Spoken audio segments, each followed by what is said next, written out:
প্ৰথমে চাওক এই দৃশ্যলৈ।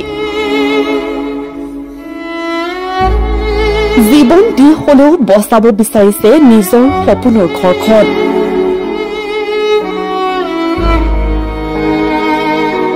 পলকতে ঠাণ্ডান হৈ পৰা ঘৰখনত বিচাৰিছে প্ৰয়োজনীয় নথিপত্ৰ।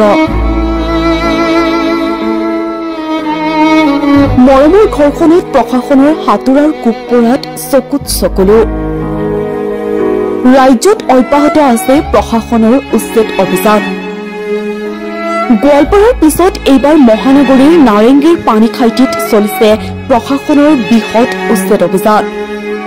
ভাঙি চিঙি তহিলং কৰা হৈছে ঘৰ দুৱাৰ সকলো, আৰু তাৰ মাজতে ধ্বংসস্তূপত বিচাৰিছে নিজৰ প্ৰয়োজনীয় কেইপটমান সামগ্ৰী।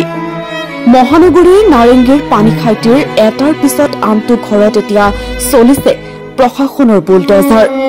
উত্তৰ পূব সীমান্তৰ ৰেলৱেৰ চলিছে উচ্ছেদ অভিযান। উত্তৰ পূব সীমান্তৰ ৰেলৱেৰ দৈত ৰেল লাইনৰ গাতে লাগি থকা ভূমিত চলিছে প্ৰশাসনৰ বৃহৎ উচ্ছেদ অভিযান। উচ্চ ন্যায়ালয়ৰ নিৰ্দেশ মৰ্মে জিলা প্ৰশাসনে চলাই গৈছে উচ্ছেদ অভিযান। উচ্ছেদিতক পুনৰ সংস্থাপন নিদিয়াকৈ ৰাজ্যৰ বিভিন্ন প্ৰান্তত চলি থকা উচ্ছেদে একাংশ ৰাইজক জীয়াই থকা অধিকাৰৰ পৰা বঞ্চিত কৰিব নেকি, সেয়া এতিয়া এক ডাঙৰ প্ৰশ্ন হৈ পৰিছে। নিউজ ডেস্ক, এনি টক্স।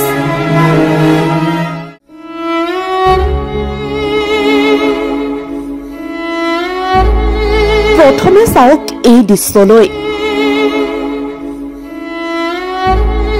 জীৱন দি হলেও বচাব বিচাৰিছে নিজৰ সপোনৰ ঘৰখন।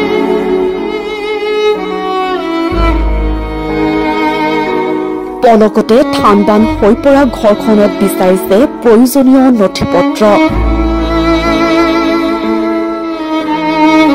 মৰমৰ ঘৰখনত প্ৰশাসনৰ হাতোৰাৰ কোব পৰাত চকুত চকুলো।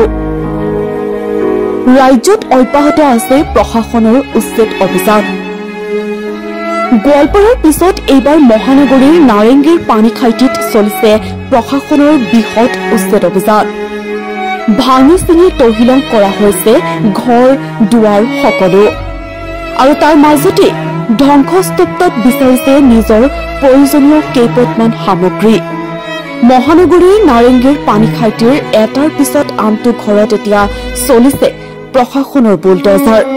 উত্তৰ পূব সীমান্তৰ ৰেলৱেৰ চলিছে উচ্ছেদ অভিযান। উত্তৰ পূব সীমান্তৰ ৰেলৱেৰ দৈত ৰেল লাইনৰ গাতে লাগি থকা ভূমিত চলিছে প্ৰশাসনৰ বৃহৎ উচ্ছেদ অভিযান।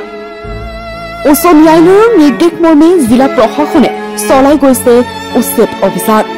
উচ্ছেদিতক পুনৰ সংস্থাপন নিদিয়াকৈ ৰাজ্যৰ বিভিন্ন প্ৰান্তত চলি থকা উচ্ছেদে একাংশ ৰাইজক জীয়াই থকা অধিকাৰৰ পৰা বঞ্চিত কৰিব নেকি, সেয়া এতিয়া এক ডাঙৰ প্ৰশ্ন হৈ পৰিছে।